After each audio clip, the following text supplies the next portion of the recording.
fine with that.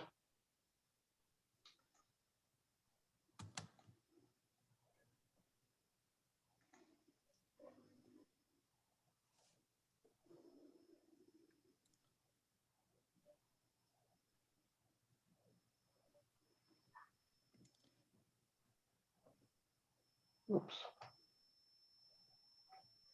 Sorry, a bit.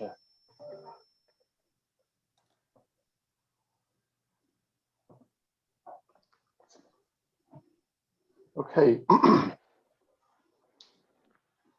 So good morning, everyone, and thank you very much for attending this webinar. So my name is Prashant Kumar, and I'm a professor and chair in air quality and health at the Global Center for Clean Air Research, which is hosted within the Department of Civil and Environmental Engineering at the University of Surrey. I'm also an Associate Dean International for the Faculty of Engineering and Physical Sciences.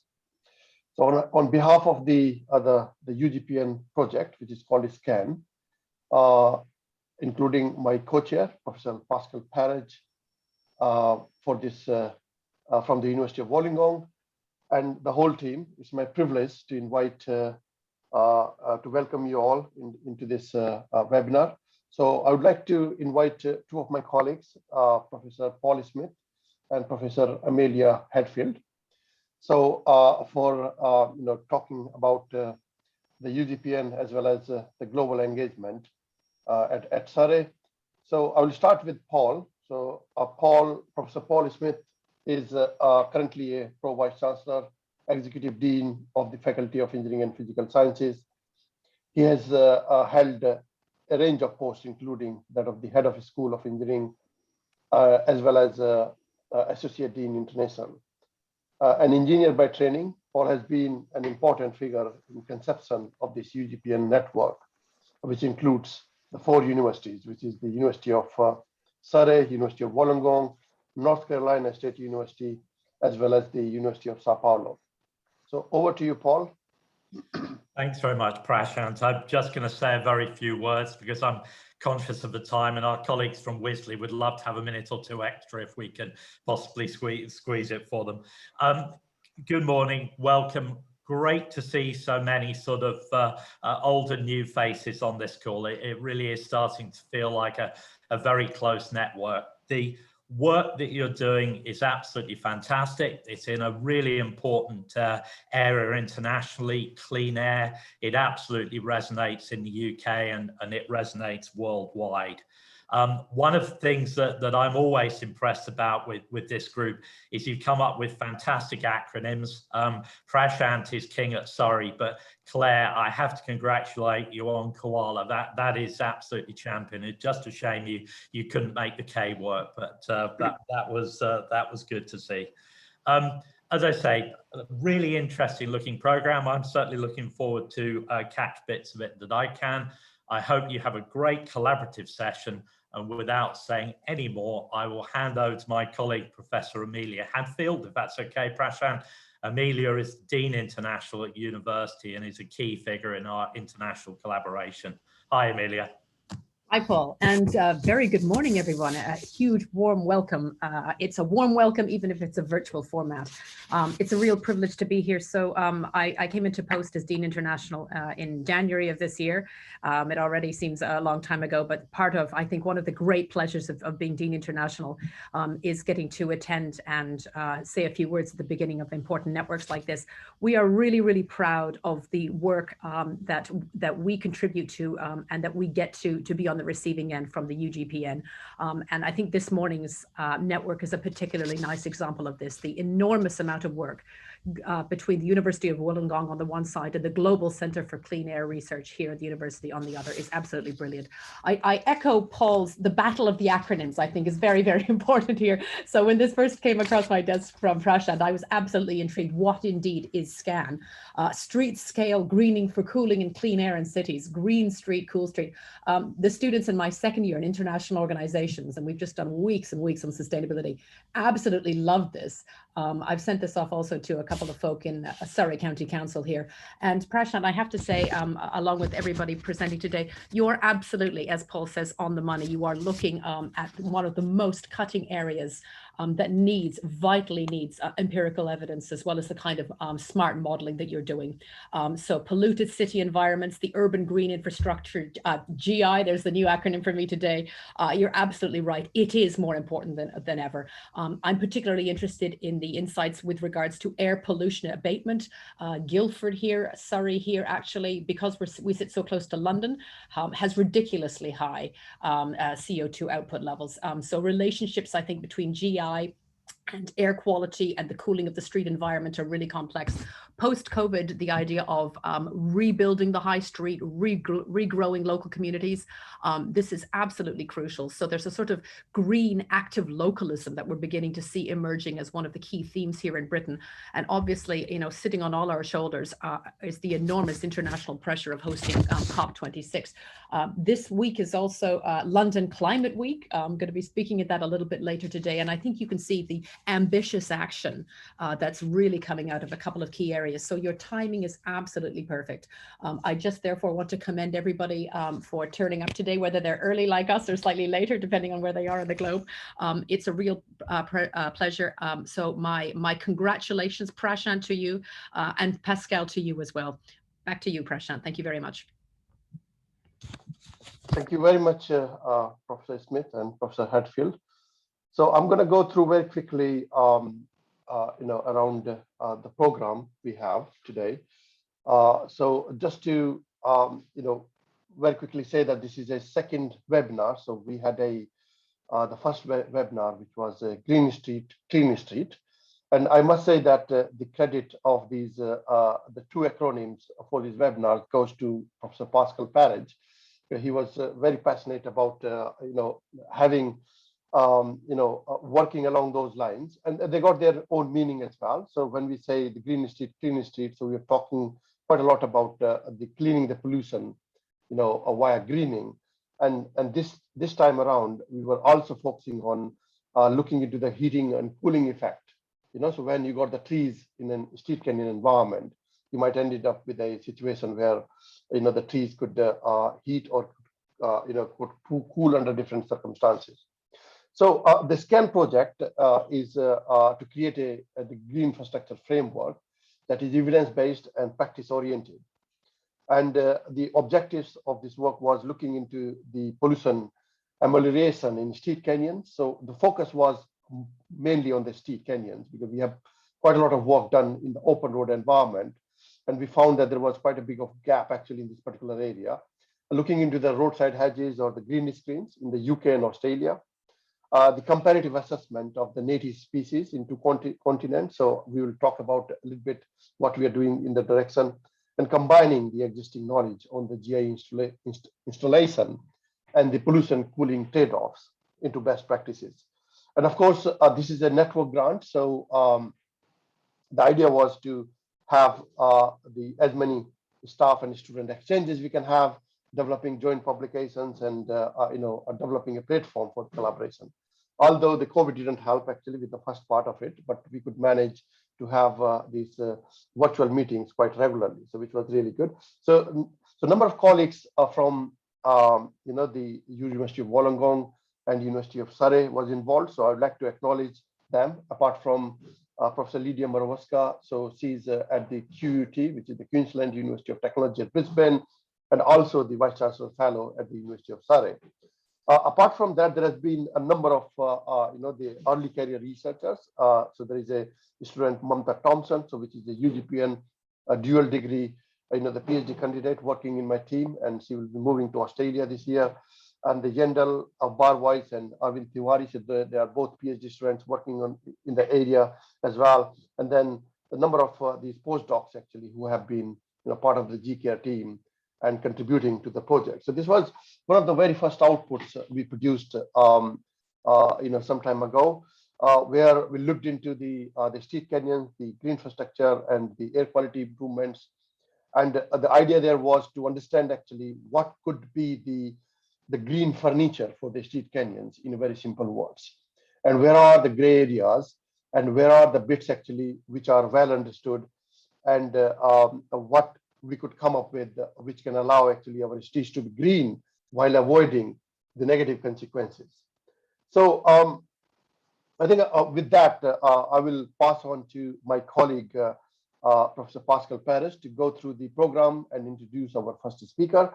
But before I do that, just to make sure that if you can do a little bit of housekeeping in terms of keeping our microphones on mute. And if you have any questions on the presentation, please put in the chat box. I'm sure that the chairs will be looking at the chat box to pick those questions during the question and answer session. This session is being recorded. So just for your information, because there has been a number of colleagues who wrote back and said that they can't make it the whole thing, and they wanted to see if there is a way of making this video available to them. So with that, I would pass on to my colleague, Professor Pascal Paris. Thank you, Prashant. Can I get the next slide? Yep, it's there on the screen. Can you see that program? No. Yes, that's it. Thank you, Prashant. First, I'd like to thank everybody who's joined us, and the numbers keep creeping up. That's good. But most certainly, I'd like to thank all the speakers who raised their hands for today's. The program, for the ones who have attended the first workshop, and thank you for giving me credit, but I think the titles was definitely a team effort, Prashant. The format will be exactly the same as we had last time. So 2 sessions with 2 chairs and 3 to 4 speakers for each session. So the first session will be chaired by our good colleague and friend, Professor Lydia Morasca, who's not only QT, but also has got a position with University of Surrey. So she's the bridge between the 2 countries. The first speaker in that session will be Professor Sebastian Foft. Sorry, I must have misspelled your name. I do apologize in advance for it. Talking about when cool initiatives make streets warmer. Interesting one. Dr. Sarah Dunhal will talk about vegetation as measure against particle air pollution, and talking about research in Sweden. So it's not just about UK and Australia. We really want to be international. Then we're going to have 2 back-to-back presentations from the Rural Horticultural Society Wisley in UK, first by Tiana Blanusa and then by Dr. Elizabeth Larsen, about plant traits to maximize the delivery of multiple benefits and optimizing garden tree selection for ecosystem services. The second session will be chaired by my colleague, Professor John Watts from the University of Surrey. And we're going to have 3 fantastic presentations following the first session. First by my colleague, Dr. Professor John Zhu from UTS, who kindly accepted to present the very good work that UTS is doing in that domain. Then Professor Prashant Kumar, who I don't have to introduce anymore, will give us the first result of the SCAN project and other related projects in UK. And finally, my very good colleague and friend, Professor Claire Murphy from UW, will talk about the Koala campaign characterizing organics and aerosol loading in Australia. Without any further delay, I give the floor to the chair of the first session, Professor Lydia Morasca. Thank you very much, Pascal, and thank you very much for general introduction. So without any further ado, I'll introduce the first speaker. So the game is such that the first 2 speakers will speak for 15 minutes, then the last 2 speakers for 10 minutes. We won't have questions between the presentations, but we'll have a short question session afterwards. So our first presenter is Professor Sebastian Pauch, who is Associate Professor in Urban Studies, and his interdisciplinary research focuses on the development of effective cooling strategies for urban spaces. He studies the thermal performance of street parks, playgrounds, schools, and car parks. With these works, Sebastian advises government and industry how to improve resilience against heat in our expanding and densifying cities. Okay, Sebastian, the floor is yours.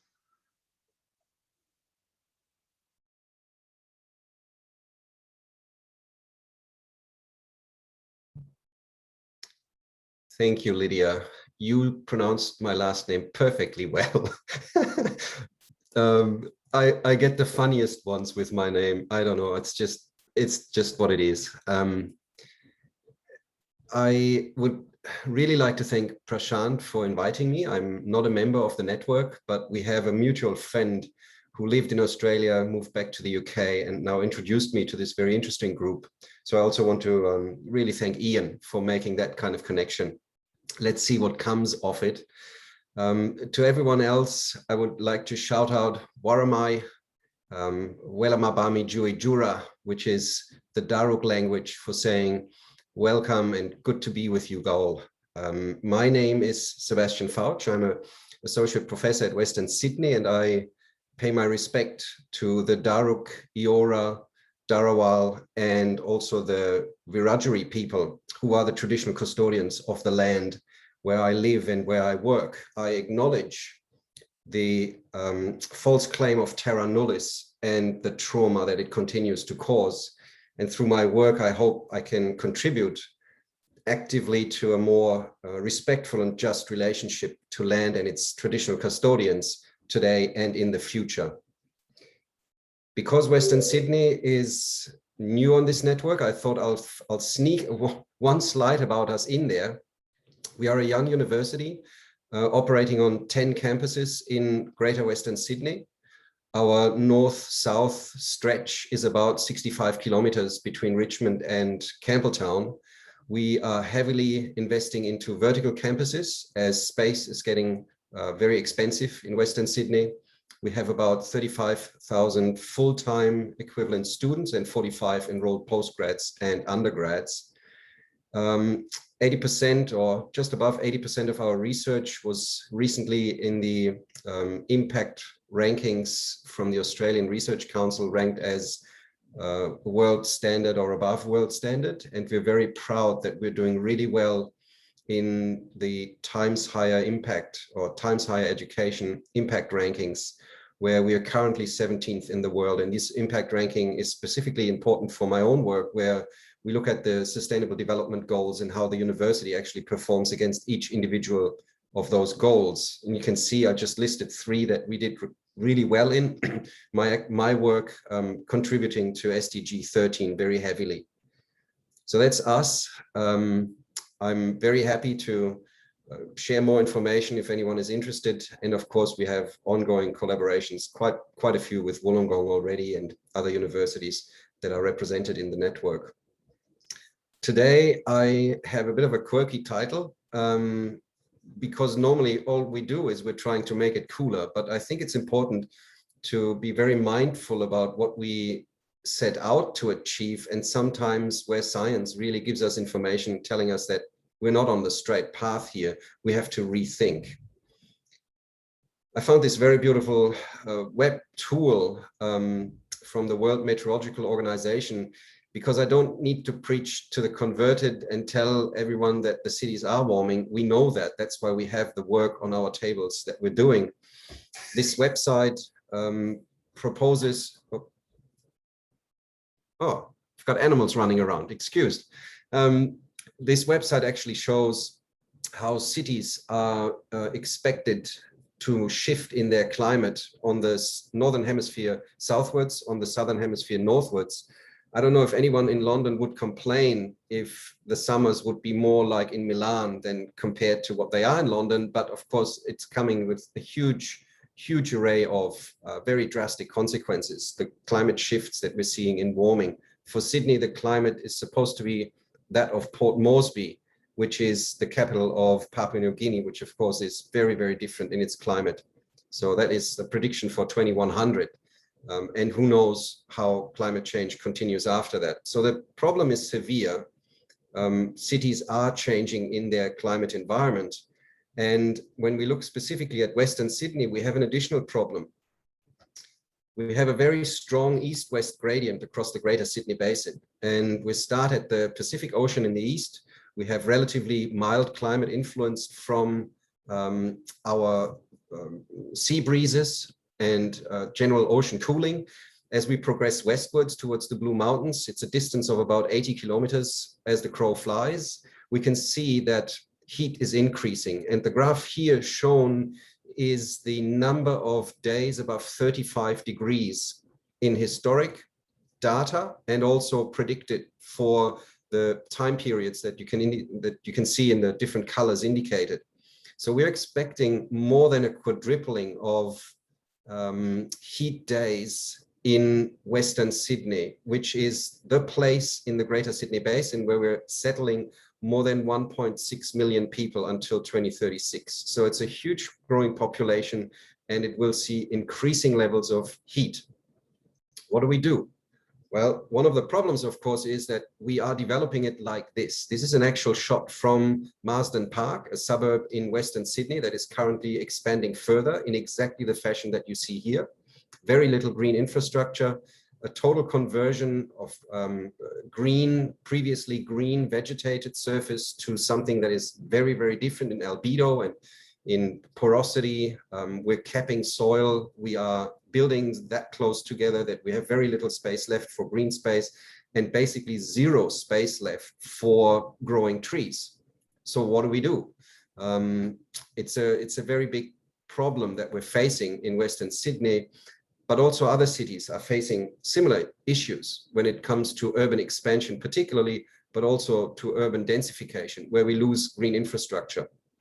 One of the responses that we see across the world are tree planting programs. And we're going from what we have currently in Greater Sydney, a 5 million tree program until 2030. But you can see there are other programs across the world.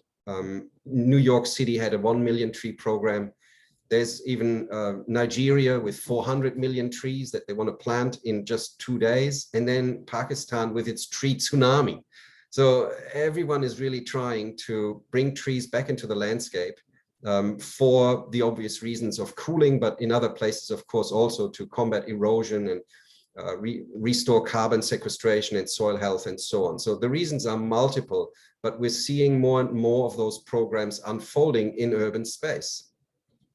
Now, generally, I would say every tree is, of course, absolutely welcome in urban space, and we need to replace as many as we can as we're losing mature canopy at rates that are just very difficult to counter with planting of juvenile trees that need many, many years to reach their cooling capacity of a mature tree.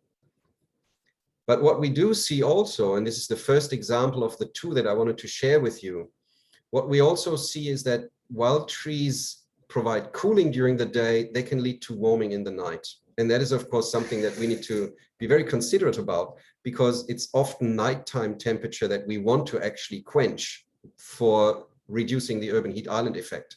Here's a comparison between London plane trees and casuarinas, she oaks. This is in the same parkland. You see in the graph just a few summer days.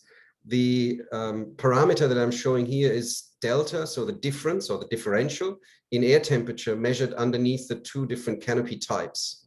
When the line goes below the zero line, you find that the trees are cooling, plane trees are cooling. When the line goes above the zero line, they are warming or keeping warmth in. And we found that consistently and analyzed it a little bit further. And I'll just share the next slide with you, which is a paper we published last year in Forests, showing that, yes, trees, the many trees that we investigated here across 6 different species, they do cool during daytime. So when you look at the top left graph, the top data is representing mean daytime temperatures across the summer when we collected our measurements. You can see that there is a negative relationship between canopy density and temperature, air temperature, mean daytime air temperature.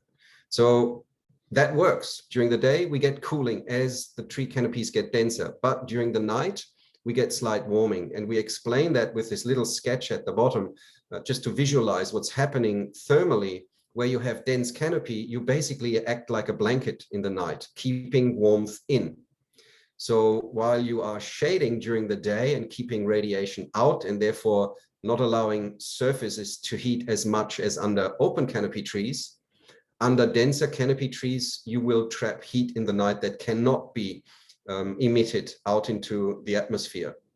So that's just one aspect. It's not very dramatic in terms of the actual trend. As you can see, the trend in cooling during the day is more pronounced than the trend of warming during the night. So overall, you will still get, if you look at an energy budget, you will still get a cooling effect. But I think it's important to remember, when we talk about the best trees for shading, we always talk about those with very dense canopies. But it's exactly these trees that will also keep environments, particular urban environments, warmer during the night. So that's the first example I wanted to share. The second example comes from a trial. I just published this report where we worked with 3 local governments to test how well surface coats, or in this instance, it's a product, it's called Cool Seal from America, works to reduce surface temperatures of streets and car parks. We worked with those 3 council areas, and we painted nearly 15,000 square meters of residential streets and also car parks, and then assessed what happens, how much surface temperature reduction do we get, but importantly also, how much air temperature reduction do we get, or do we not get air temperature reduction? Do we actually get warming? And how does that affect human thermal comfort? Now, I skipped that little video. I go straight to some measurements. You can see in those infrared images on the left, or sorry, on the right-hand side, that we did get up to surface temperature reductions in the range of 11 to 13 degrees. We didn't get what the company said would be their maximum that they've tested in America, which was 16 degrees. We never seen that, but on average, across 2 summers, we got about 6 degrees cooling. We even got cooling during overcast days, which makes sense when you know about light spectra and infrared spectrum in particular, that this paint is very effective to reflect. So yes, applying this product can help reduce surface temperatures. And as we know, unshaded streets and car parks can contribute very much to the urban heat island effect, or specifically the surface urban heat island effect during the night. This is a product that is trying to address that and mitigate that heat. Now, we calculated how much surface temperature reduction we actually get, and we came up with this graph where you can see on the x-axis the temperature, surface temperature without coating, on the y-axis with coating. The dotted line is the one-to-one line. So if the same would be exactly at the same temperature, it would fall onto the one-to-one line. But because we are actually reducing temperature, we're falling below the one-to-one line. So at a higher temperature of your uncoated surface, you would have a higher coated surface cooling effect. That's why this cooling effect also increases as we are seeing increases in surface temperature generally. So at lower surface temperatures, you get less cooling. Importantly, while this is all positive and good, we also looked at human thermal comfort, and it turns out that energy needs to go somewhere. Human thermal comfort was measured using this little device with a black globe thermometer. It's a standardized kind of procedure. And we plotted here air temperature, which are the open dots, and the black globe temperature, which are the black circles. Sorry, which are the closed dots. And you can see that, again, we have temperature of the control sites, which were uncoated, and impact sites, which were coated. Air temperature was pretty much the same. It fell onto the one-to-one line. But when we looked at globe temperatures, we were actually above the one-to-one line when we looked at the impacted sites, which means you are on average feeling 2 to 3 degrees warmer on a sunny day being on that surface. So that is quite significant when you are getting into higher temperatures. And the simple explanation is, of course, that when you are reflecting heat off your surface, the energy needs to go somewhere. If it's not absorbed by the black asphalt, it needs to be absorbed, it needs to be reflected, and you are in the way. If you're walking on that surface, you're in the way to actually cob it. So there is an offset if you think about where you would apply this kind of technology, probably not where you have a lot of foot traffic. So just to sum up, we absolutely need to implement mitigation and adaptation strategies to help cities to cool down because we are getting hotter. But we need to be very specific of which temperature metric we are actually addressing. If we are interested in reducing daytime air temperature, trees can help. If we want to reduce nighttime air temperature, maybe not so much. If we, as I just explained, want to cool surface temperatures, a product like Cool Street or another coating can help. But if we want to improve human thermal comfort during hotter climates in our cities, then painting everything with that reflective coating is probably not the best thing to do. Shade, of course, is always best. We saw that in all of our studies. If you can introduce shade, you are reducing surface temperature, air temperature, and human thermal comfort is increased. So your black globe thermometer also goes down. And as I said, reflective coating reduces surface temperature, but it can also increase how hot you feel. There are two solutions here that are available. Well, the bottom one is available if we won't wait until trees actually grow to a size that we are interested in. We can have artificial structures that we introduce in urban environment that provide us with shading. And there are now concepts out there where people think about how to shade entire streets or even parts of the city in total. And this is the top image on your right-hand side, a concept from Phoenix. With this, I thank everyone for listening and happy to take some questions later on. Thank you very much, Sebastian. It's really amazing how complex everything is and the downsides of every solutions. So there have been some questions, so let's hope we'll have time to talk about this. So now I'd like to introduce our second speaker, Dr. Sara Janhall from the Research Institute of Sweden. Sara moved between places and she received her Master of Engineering Physics from Chalmers University of Technology and then PhD in urban air with a focus on particles from Max Planck Institute of Biochemistry in Mainz. So she worked or conducted research on exhaust particles, moved through vegetation fires, then to road dust, and also abatement strategies and resilience and in her research. So she's now in Sweden with the RISE Research Institute of Sweden. Sara, the floor is yours. Thank you, Lydia, and thank you for this nice introduction. I hope you see my screen now. Yes. Good. And thank you for inviting me to this talk. Now we will turn into a very much colder environment where we think that UK and London is pretty warm. We are in Sweden. And I will talk about vegetation to measure against particle air pollution.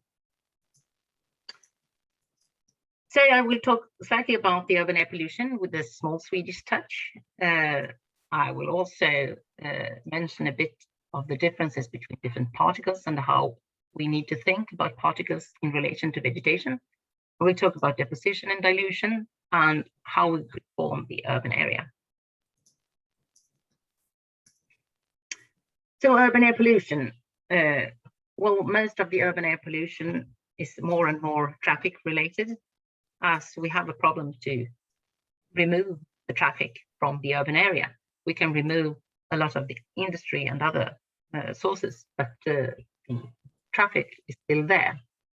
In most urban areas, we have high emission areas, and we also have limited dilution areas.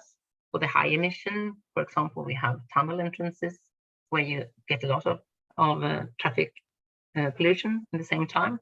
But we also have limited dilution areas where the wind speed and the fresh air cannot reach and dilute your emissions. Exhaust from traffic, that's where I started my research a lot of years ago. It's mainly fine particles or even ultrafine particles. They are close to the gas phase, and there is also a lot of gases.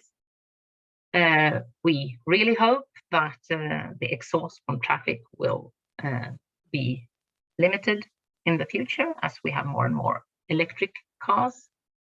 And also in Sweden, we have less population, less dense population. So we don't have so much of the exhaust as in more densely populated areas. But we do have a big problem of road dust, and the road dust problem will not be smaller due to electrical cars.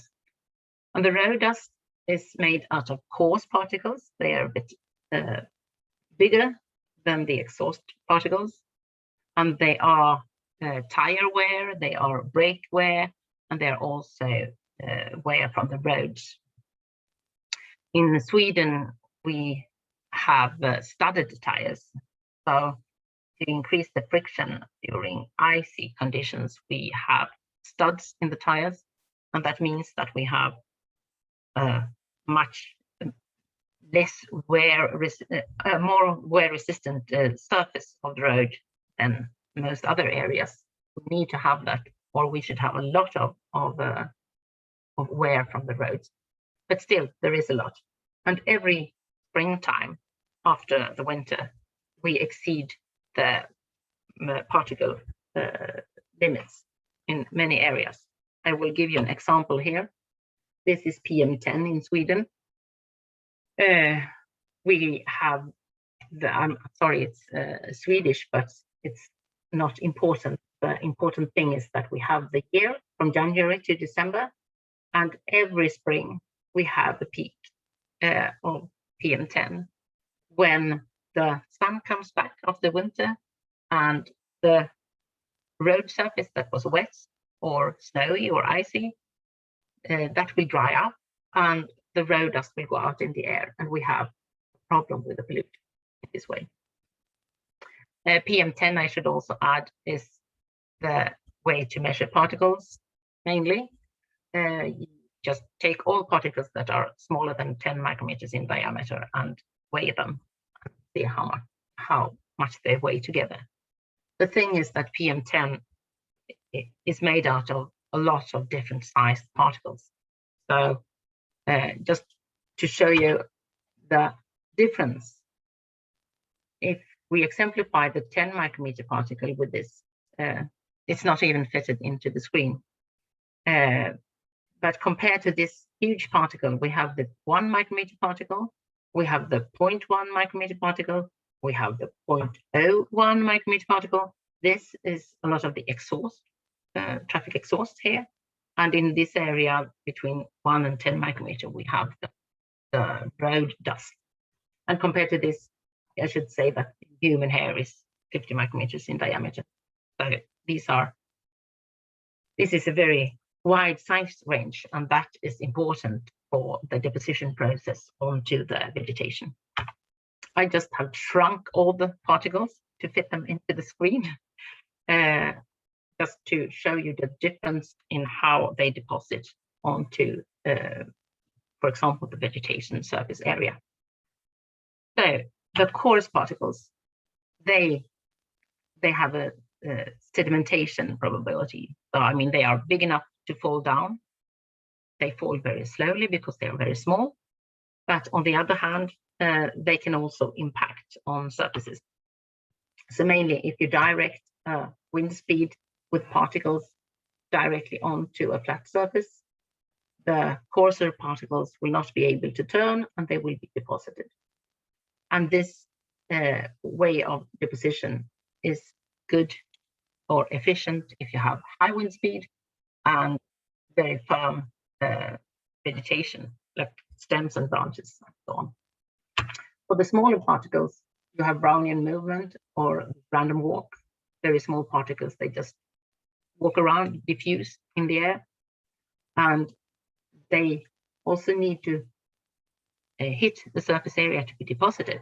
And the probability that they will do so is big if you have a lot of deposition surface area available, but also rather low wind speeds and a large time spent close to the surface.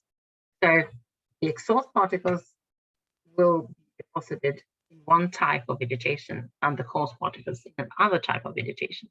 And that could be taken into account when you design your vegetation in your urban area. So mainly, the deposition depends on the particle size, on the wind speed, and on the available deposition surface area. You can also minimize the exposure to people by having a distance between the pedestrians or bicycles. that will be exposed and the vehicles that are the emitters. The distance is always important to decrease the exposure. And then you can use this area for vegetation. And you can also the vegetation as rain garden or to increase the design of your area. Dilution is very important, as I mentioned, to decrease the air pollution levels. And as we're in a city, we have traffic close to the people, and we have hindrance for the wind. It's buildings, naturally. They can be large or small. They can be inside the street canyon. You have parked cars, and then you have the vegetation. And vegetation can decrease the wind speed. We spoke with a very nice, thank you for that picture of how heat could be captured under the trees. Exactly the same thing happens with particle air pollution. If you have emitters and people under the trees, you will have a very high pollution level under the trees. So it's much more efficient to put the vegetation on the walls, on the roof, and so on, not to hinder the dilution process. Dilution is very important.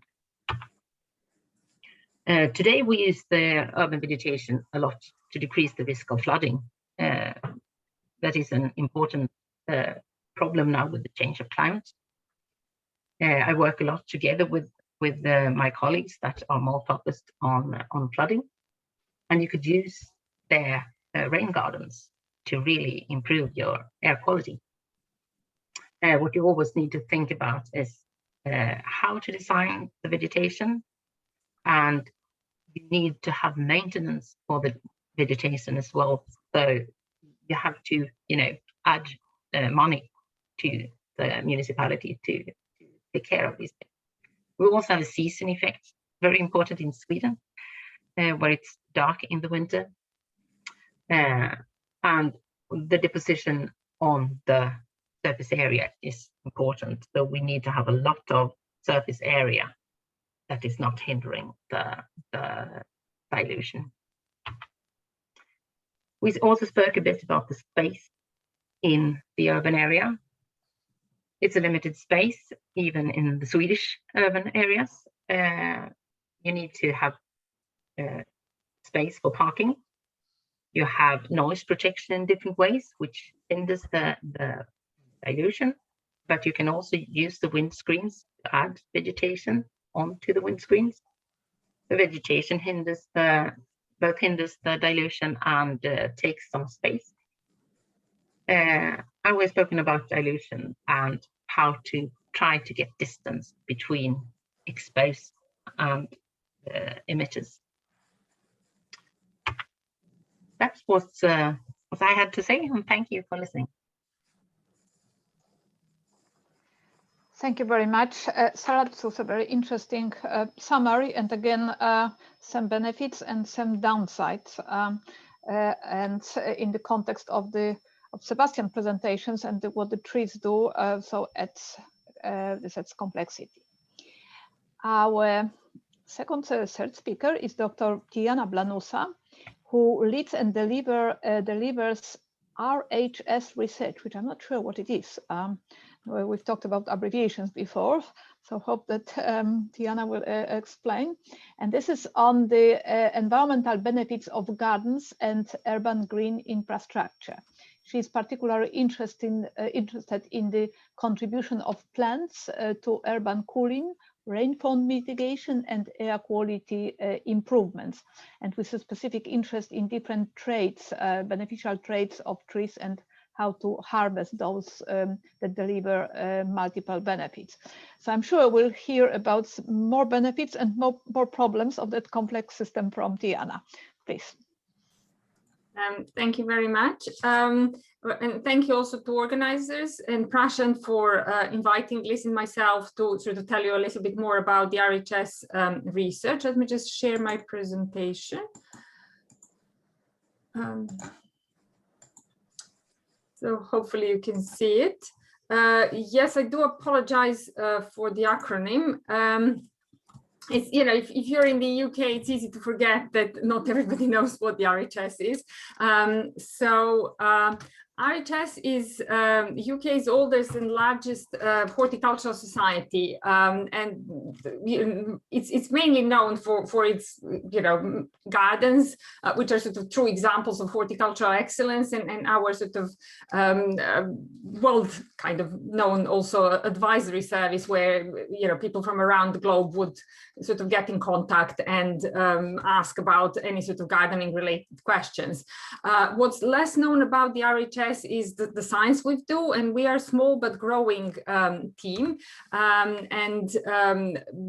Just like last week, we have actually had the sort of privilege and luxury of our new science center in RHS Wisley being open. That's in sort of Surrey, just north of Guildford.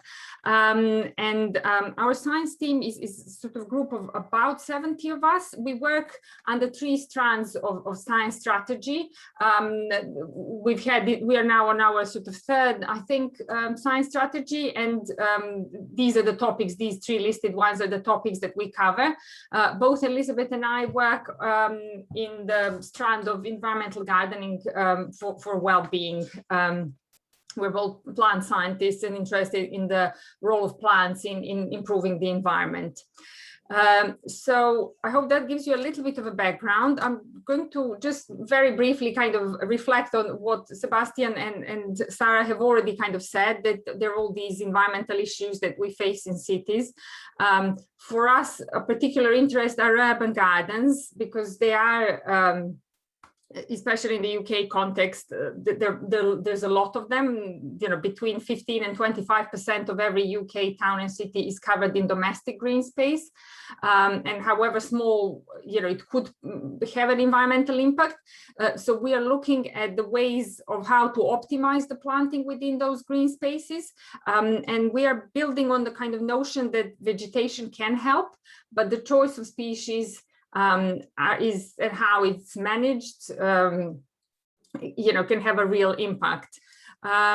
So in terms of, you know, kind of the umbrella research interest that we cover, we are all plant biologists. I'm a plant physiologist by trade. So I am very kind of aware of the individual plant differences. So we know that plants on the plant scale differ in the extent of services provision. They function differently, they're structured differently, and consequently they could provide different services to the environment. And these are some of the services on the left that we are interested in. So interested in, you know, how different species would affect air temperatures or building insulation, pollutant trapping, rainfall capture. But obviously we have colleagues in the team who work on other aspects on biodiversity, for example. We also work on various types of green infrastructure. So I've had projects on green walls and green roofs, and more recently on urban hedges. This is now just starting a big project on trees that she'll tell you a bit more about. And so while we're often within the projects, we're studying some of the individual issues. And here later on, I will just sort of focus on some green roof work and cooling that we have done. So we are sort of looking at the problems individually, but over the last few years, we're really trying to see how we can quantify the multiplicity of benefits that plants simultaneously provide. So we know they do. Different plants do different things, but they also provide many simultaneous benefits. So how do we kind of add them all together? You know, a plant may not be the best choice for perhaps air quality improvement, but at the same time, it is already attractive, you know, doing something for biodiversity, doing something for noise, doing something for cooling, or, you know, rainwater mitigation. How do we quantify those different things? So obviously it's a huge task, and you know, we are sort of attacking it from different ends. I am based, my post is based at the University of Reading here in the southeast of the UK. And I work with a number of, you know, I supervised over the last 10 years, number of PhD projects that look in these, you know, various categories. And we work at sort of from microscopic scale, looking at, you know, leaf level capture of pollutants to a plant scale, which as physiologists, we are most comfortable with, but also small ecosystem scale. We work inside, we work outside.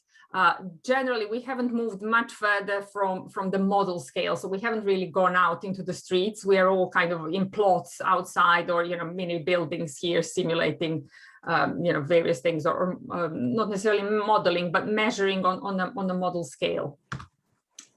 So what we are trying to do is clearly, there's such a huge variety of vegetation types out there, and we can't test everything. RHS Plant Finder would have 80,000 plus species that are available to our UK gardeners to choose from.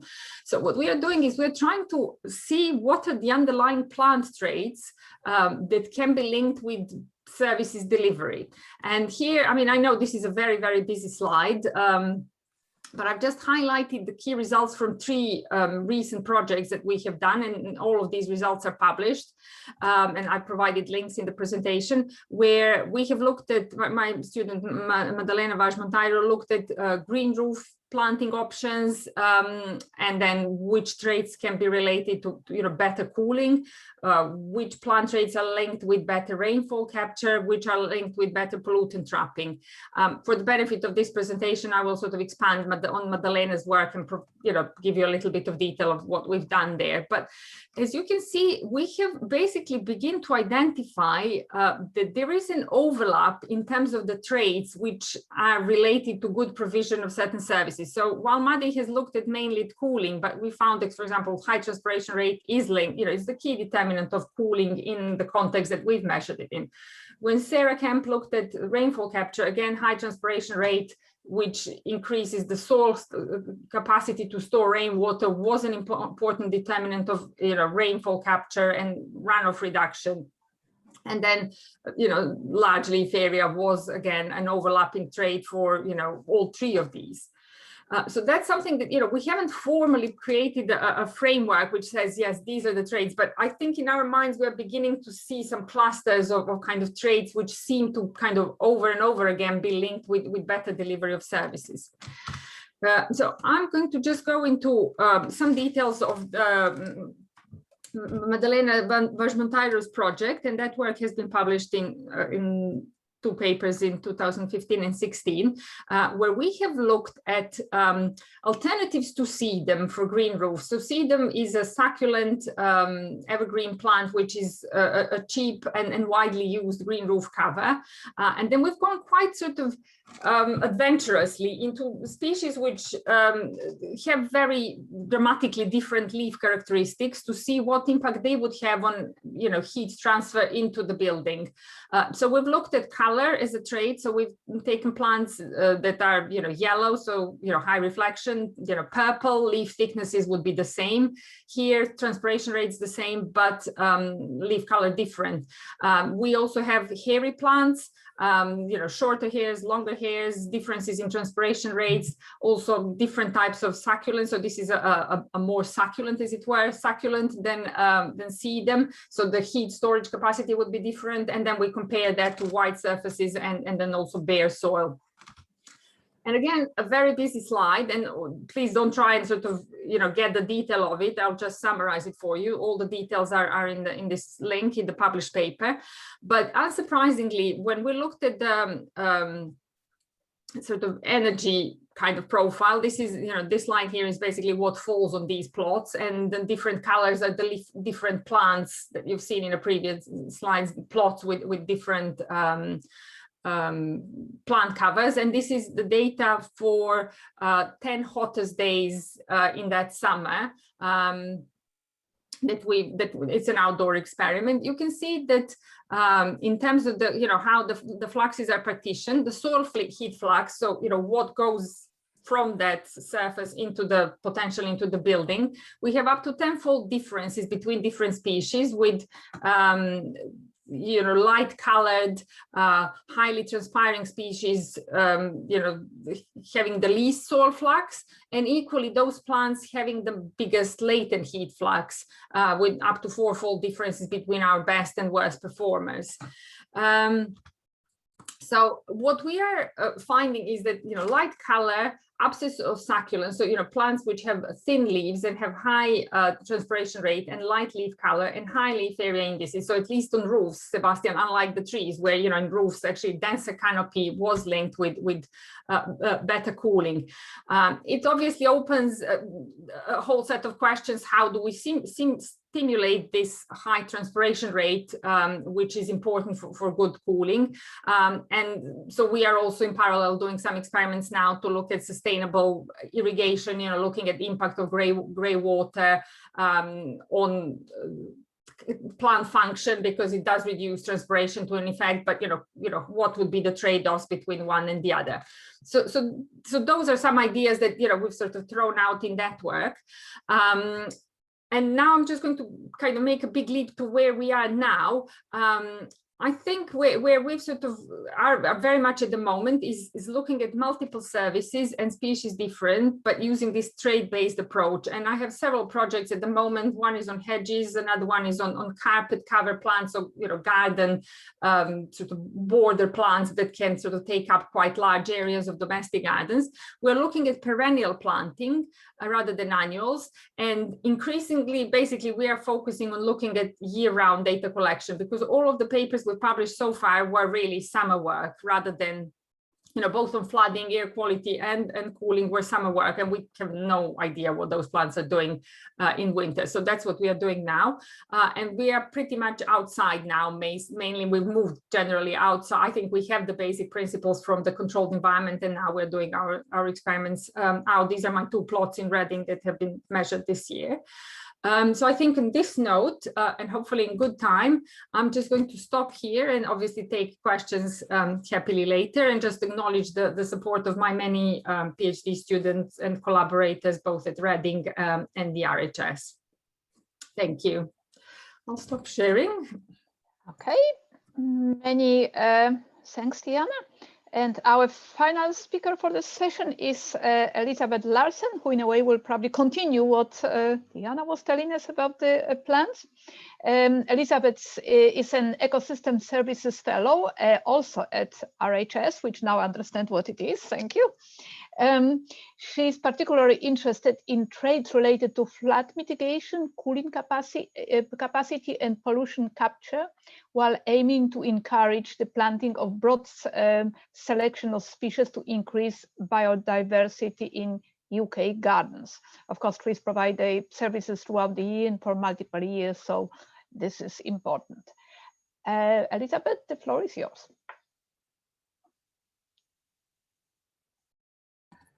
Thank you for that introduction. And thank you to Tiana, who's now introduced the RHS.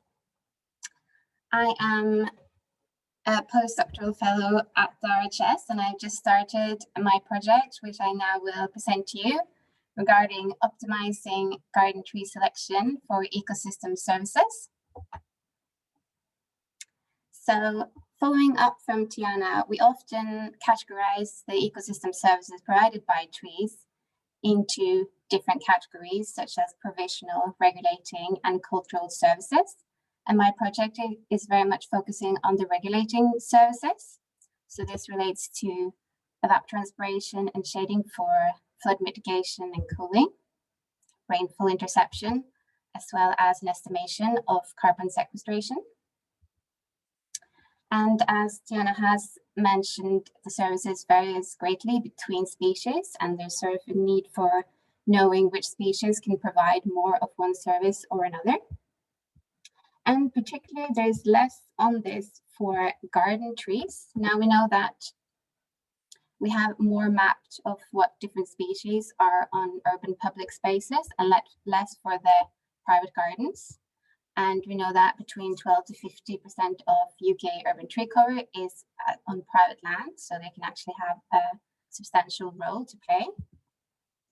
And often regulating services have been related to size, so there's the promotion for the bigger the better, both for carbon storage and also larger canopy and denser canopy for shading, cooling, and rainfall capture. And this is maybe not so helpful for gardeners who want to think of services as well when they plant and doesn't necessarily have the big space. So we want to also make sure that we can relate it to size and compare species that are not necessarily so big and more medium to small stature.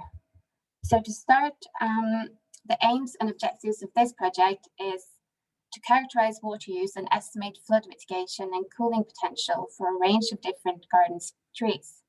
and using that to provide gardeners with information on ecosystem services, because the RHS have kind of a direct link between gardeners and therefore want to also be providing them directly with the advice. So to start with this project, I wanted to select a diverse representation of both leaf and crown characteristics. And I wanted to have both evergreen and deciduous, broadleaf and conifers, so that I could see the vast range and then go narrower from there. So kind of start broad in the first year and then go more specific.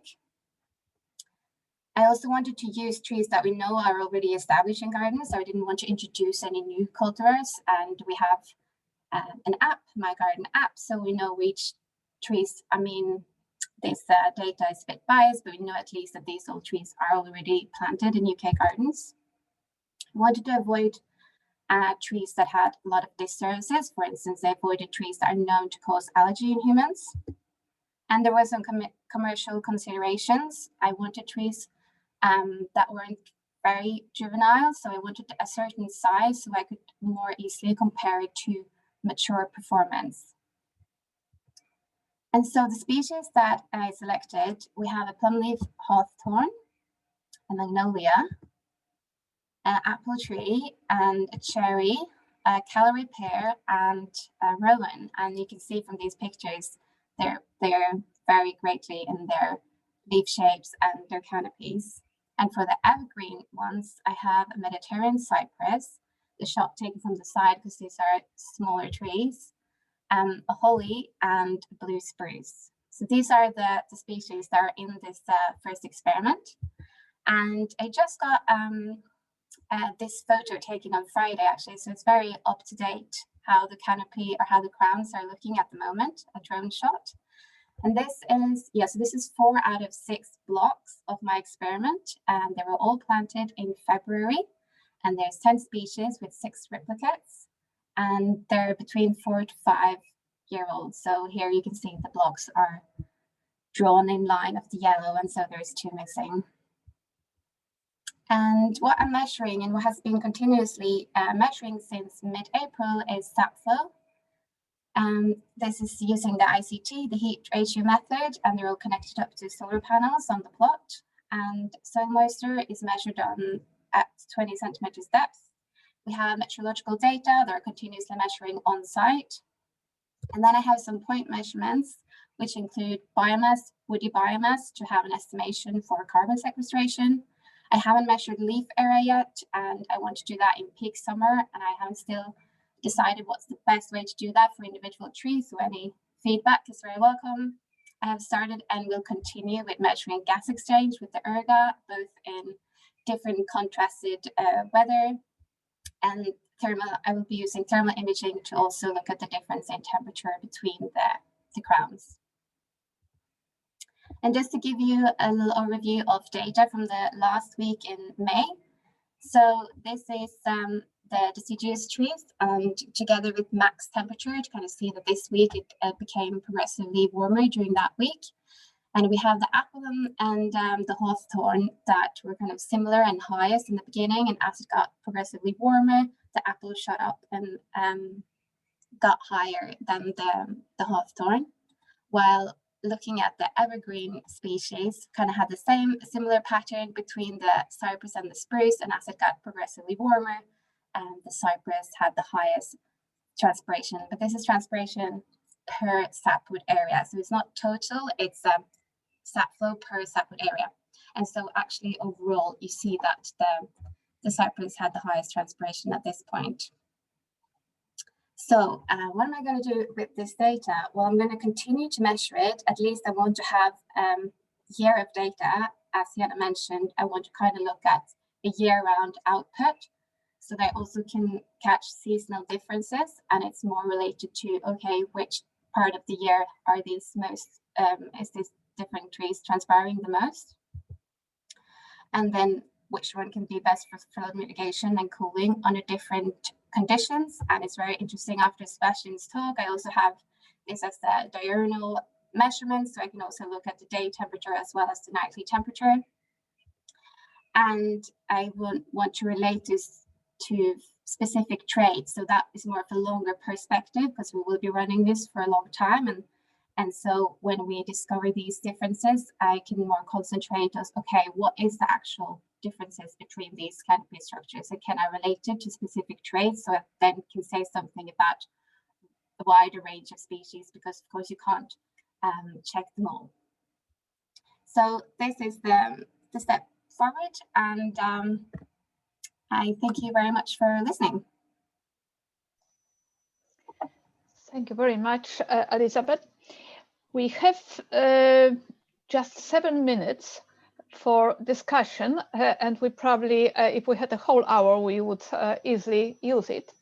There have been lots of discussions. Some questions were resolved. For example, how frequently the surface would have to be repainted to maintain the cooling properties, which was 8 years, which Sebastian responded. Now, I noticed the person who was most active in the chat box was Sue. So would you ask a question of your choice, because we can't ask all the questions, you ask a question of your choice to probably one of those last questions about the complexity of the whole system of different trees. Can you hear me? Yes. Oh, good. So one of the things I was quite interested in with Elizabeth's talk was whether you've just let the trees kind of deal with nature, weather as delivered, or whether you've had to water them, because otherwise I'm a bit confused about how you check what the soil moisture is doing. Yes, I do have to water them actually. So I keep making sure that I have a certain level of when I will water them. I have irrigation pipelines within each plot. So I keep monitoring the levels, because for instance, now in early June, late May, we had a very hot period of no water, and I don't want them yet to be drought stressed. So they are being irrigated, and that is river water, actually, not mains. Can I ask another little question? Oh, sorry, Sebastian. Just on that, thanks for that really interesting talk, Elizabeth. I think it would be great if you can also you're collecting a lot already. There's always more, as you say, collect growth data, and maybe even think of, you find funding for dendrometers, particularly point dendrometers, to look at carbon that is laid down in your trees, because it's another really important trait when we talk about those different tree species, evergreen, deciduous, and so on. It would be really interesting to see that, because you have such a nice setup, replicate it well, and then going long term, which we're really lacking all the time, because we're doing shortcut greenhouse studies and then move on. If you have the chance to collect that kind of data, it would be very great to see. Yes, so when you say growth data, do you mean like on a higher frequency? As I'm measuring, I've just kind of measured the base level of how large they are now for the woody biomass. So I have the volume, kind of the length and the diameters of the main stem, and also the branches. Or do you mean on the more frequent interval? More frequent, yes, more frequent. Okay. Yeah. Thank you. So you said that you had also one other question. Yes, it was just, I'm just an architect, so my interest is always how do we get research into practice? And it seems to me that time and again, research has come up with solutions, wonderful rain gardens, the whole thing, but when we actually try and get them put into practice, that's much more difficult. And we've had a marvelous discussion about cars and the problems of cars. And then we talk about, how can we eliminate cars? And the car-free city has been a sort of ideal for years. So how can you scientists link with others to kind of win the case for what would actually be a better environment for everybody? This is a very good question, and that was exactly the same which I was going to ask: how to put it in practice, and how is it going to being put in practice. So I suggest that now every speaker has 1 minute to summarize that relationship between research and practice. Sebastian, you start. Sorry, only 1 minute. Yeah, that's only all right. 1 minute. That's all right. That's all right. Look, I see the same problem here in Western Sydney. We have a massive congestion problem where we lose millions of work hours every year. It's a tremendous burden for the economy. We need to shift. And this is where not so much, I think, technology will help us, because we can sit in petrol cars in the congested traffic. We can sit in EVs in congested traffic. That is not making a difference. We need social innovation next to technical innovation. And I think it's really, really important that we wake up and say, it's not just technology that will save us. We need changes in how we behave. We need social innovation. We need car sharing. We need better public transport. We need to give up our own car. We need to change. And that is coming not by trusting technology, but by trusting us, of being able to shift from what we're used to something that is better and that is more suited to those new climates. Very, very good point. Sarah? Yes, I realized that I'm Swedish, and our cities are not that big, but still we have a problem with the congestion. And in our areas, it's very important to have a possibility for the people that comes into the city to leave their car somewhere, so we get a better situation inside the city. But right now we are focusing on the climate change with the more flooding. So if you get flooding into the system, it's very visual and very dangerous. So people are think that it's good to have more vegetation inside the streets thanks to the flooding, and then we can use that to increase the air quality as well. So this working together with practitioners and the different science categories, I think it's very important.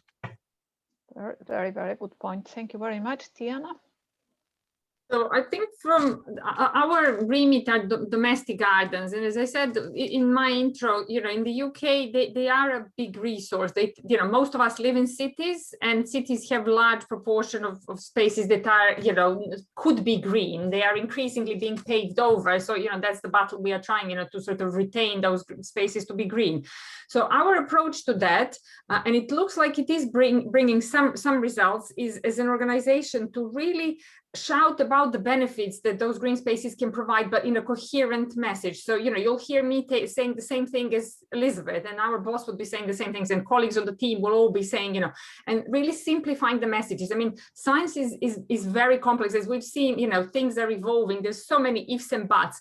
But as much as a young scientist, I was a bit like, oh my God, why do I have to simplify it? But really, I find myself, as soon as I finish the paper, I try and drill it down to one line. And then all of us shout the same line. And then I think also the next thing we do is making public aware that the line may change over time. So yes, this is what we found, but it's a rolling process. And we always go with what we know so far.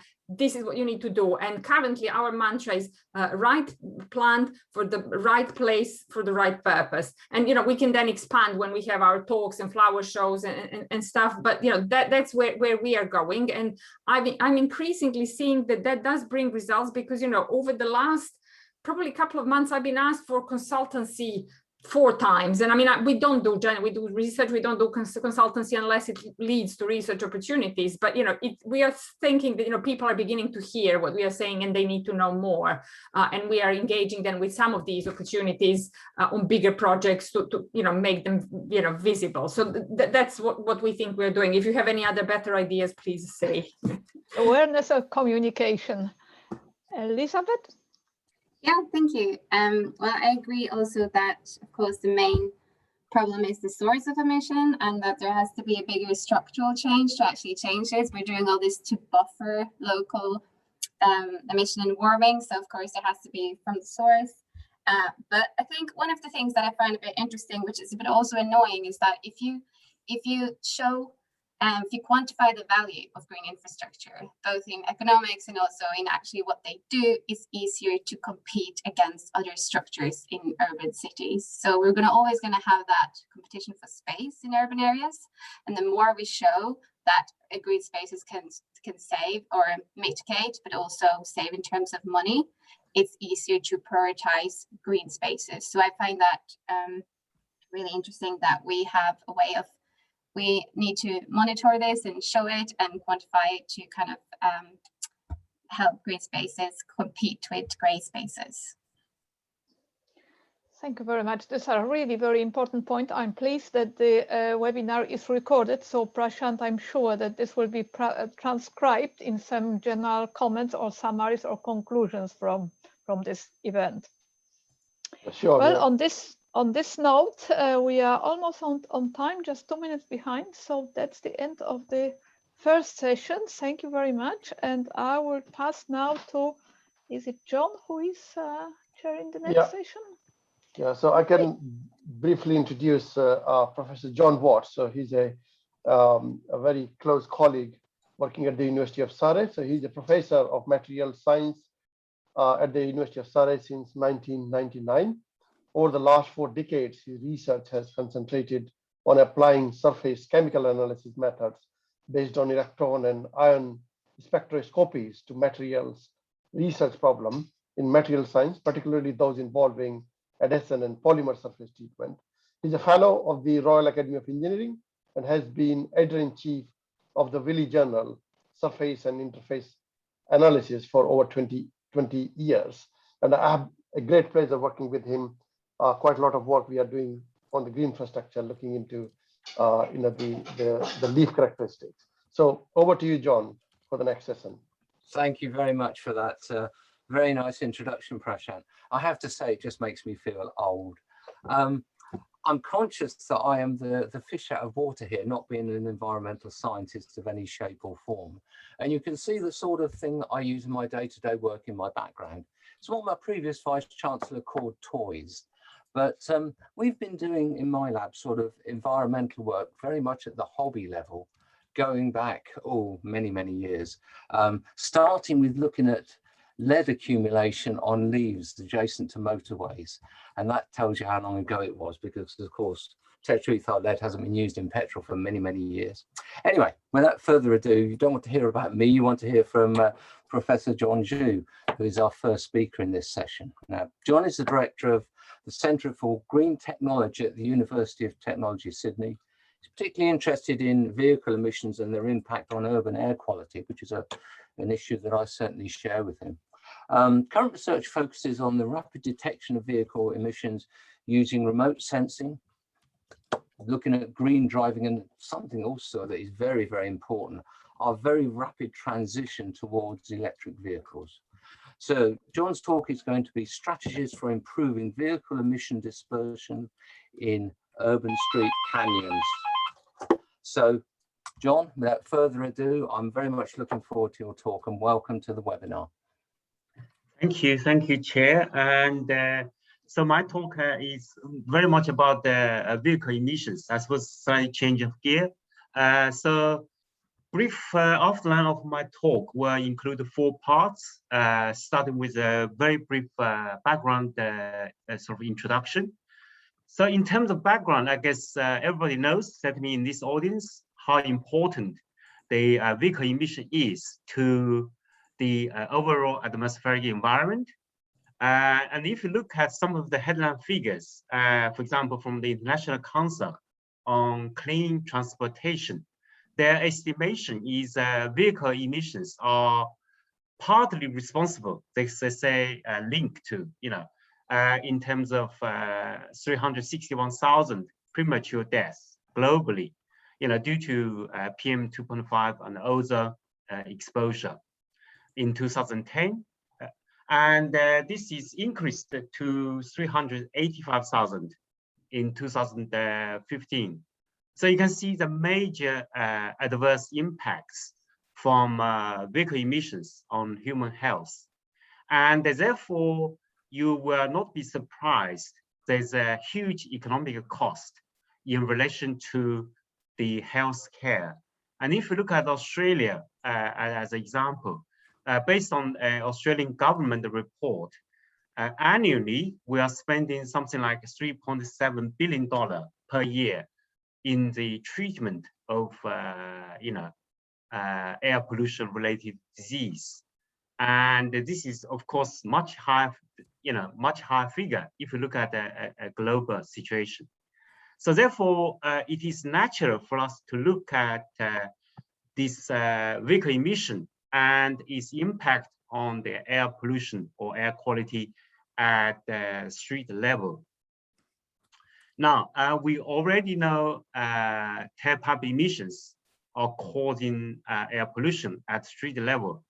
But more importantly, some new research identify vehicle emission is also elevating the so-called secondary organic aerosol. And this is a recent paper in environmental pollution, which suggests cold start can cause significant elevation in the formation of secondary organic aerosol. So this therefore raised, awareness and also our attention to how vehicle emission, particularly at cold start, can cause major, impact at street level air pollution. Now today is really about, I suppose, street canyon. So street canyon is very common in the urban setting. And the figure on the bottom right is actually in front of our campus in Central Park of Sydney. You can see the high density of high-rising buildings. And as a result, the air pollution from vehicle emissions will find it very, very difficult to be dispersed quickly, in the ideal situation. So what can we do about such, complex situations where air pollution is sort of trapped? And in terms of the flow regime, it can be broadly classified in the 3 categories, based on a paper published in 2016. So the top figure, figure A, shows the relatively uninterrupted movement of air pollution. So this is called an isolated rough-release flow. So that means the interaction between different flow regime of flow streams is relatively small, very little interaction. And of course, this would be preferred in terms of enhancing dispersion of air pollution. And the middle figure B shows the so-called wake interference flow. So that means you tend to see the wake of the upward flow is affected by the downward movement in terms of the internal circulation between buildings. And the bottom figures, or sort of the last figure C, shows so-called skim flow. So that means you see very stable internal circulation between buildings. And that internal circulation is somewhat decoupled from the main airflow, on the street. And that will represent the most serious situation in terms of the trapping of air pollution in the urban street setting. So what are the key factors when we look at the emission dispersion? And this table, I suppose, summarize some of the key parameters. For example, traffic condition, which is well known because the larger the traffic flow, the dirtier the fleet, of course, you will see more pollution occurring. The second one is canyon geometry, which is really the focus of today's conference. And here we're looking at how urban planning perhaps can be improved in enhancing the dispersion of air pollution.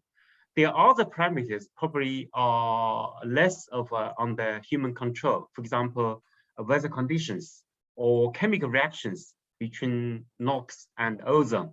These are more of natural processes. In terms of the urban canyon, so what you can see here is we look at the high-rising buildings, and in between, of course, you got the traffic, and to different extent, there will be barriers, whether they are porous or solid barriers.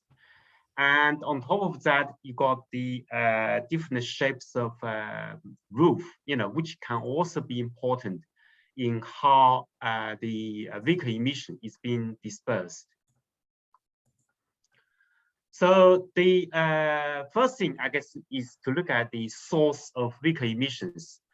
And if we can use, new technology, particularly EVs today, then there's, there's a major benefit in reducing the source or the source strength of vehicle emissions.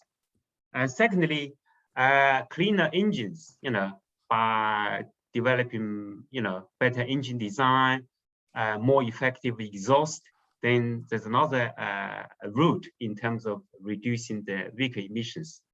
But of course, today we always have a mixture of different vehicles, old and the new, sort of cleaner versus more polluting vehicles. So what can we do in that area is to introduce, more stringent regulations, but also more rapid, more effective detection of vehicle emissions. And that's something I suppose we, our center is doing quite extensively, in particular by using remote sensing as a very rapid detection tool for vehicle emissions.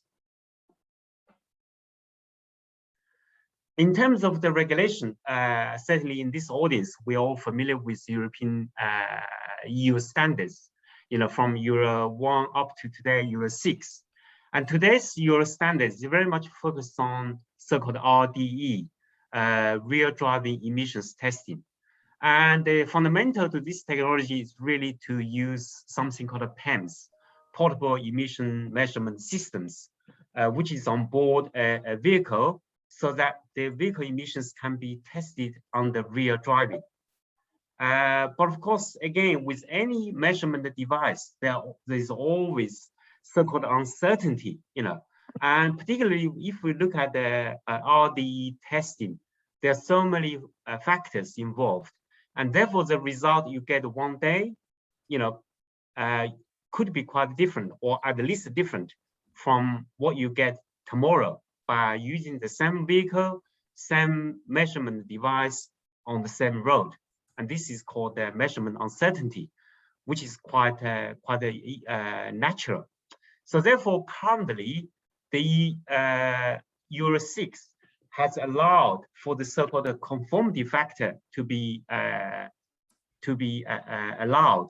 So in 2017, the conformity factor is 2.1, but by 2023 will be reduced to 1, so that the requirement for PEMS, for the measurement device, as well as for the vehicle, will be further, strengthened, make it harder to pass the RDE testing by 2023.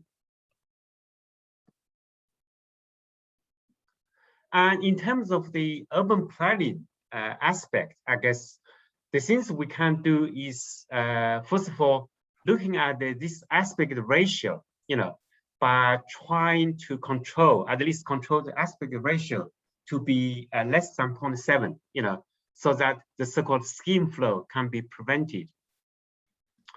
Secondly, we can look at how the streets are aligned, or the buildings are aligned with street to enhance the the position of the street to be parallel to the prevailing wind direction, so that any vehicle emissions can be dispersed as quickly as possible. And this is something I guess can be done in the urban planning process. The other areas could be enhancing the porosity at ground level, by having a lot of vegetation, particularly effective vegetation, as been talked about earlier in some of the other speeches.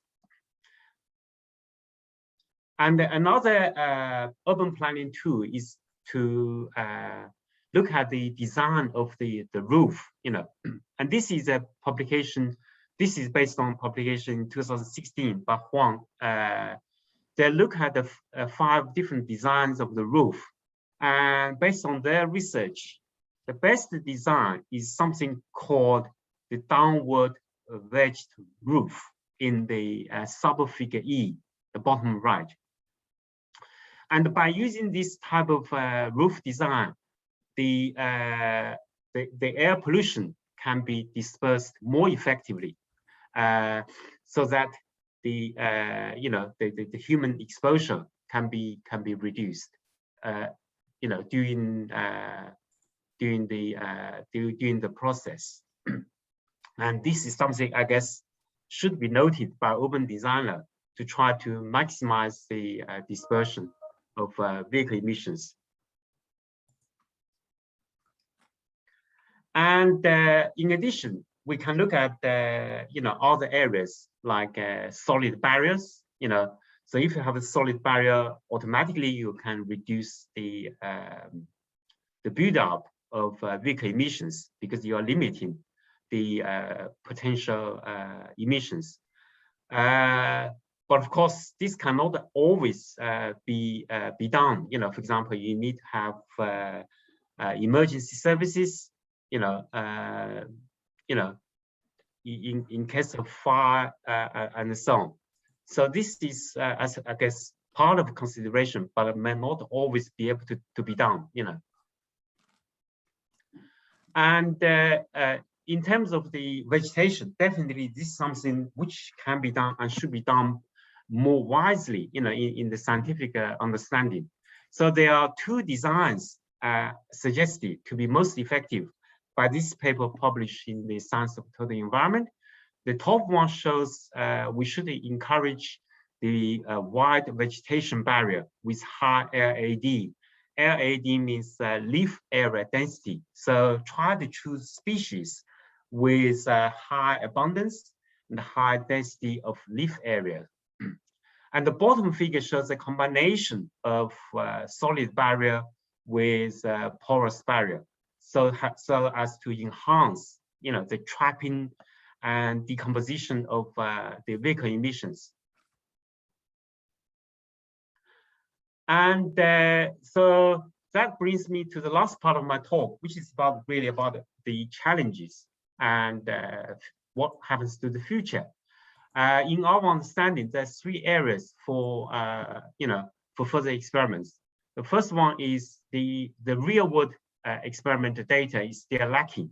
For example, at street level, there's very little research being done in terms of the actual emission and emission impacts on air quality. And in terms of numeric simulation, currently CFD modeling is quite simplified, so does not really provide a valid solution to the problem. And in terms of control measures, definitely there are scopes for improved design, how to combine solid barriers with porous barriers. So what we are doing in our center is first of all to look at the rapid detection of vehicle emissions. So the tool we are currently using most is something called the remote sensing, which can take a measurement within half a second. And because of such rapid detection, it can be done in large areas and over a longer time compared to the current air quality stations, which is expensive and not widely allocated or available. So by using remote sensing, there's definitely a scope for bridging that gap of limited experimental data. And secondly, our CFD modeling shows the tailpipe emission is dispersed very quickly. So if you look at the vehicle traveling at 30 kilometers per hour, by the time travels 1 meter, and this time, time interval typically is less than 1 second or less than half second. So this raises a major challenge in terms of measurement device. We need to have a device, which can measure vehicle emissions very rapidly. And currently, this technology does not exist. So therefore, CFD modeling is still a very, very important tool for modeling vehicle emissions. And so based on my talk, I guess the key messages taken home will be, first of all, we need to improve open design, in terms of the design of the roof. the air, the height to the street width ratio. This aspect ratio is key parameter.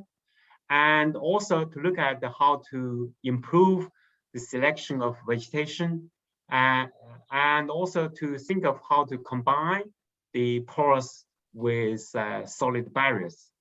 And finally, to look at some of the new technologies, for example, green facade.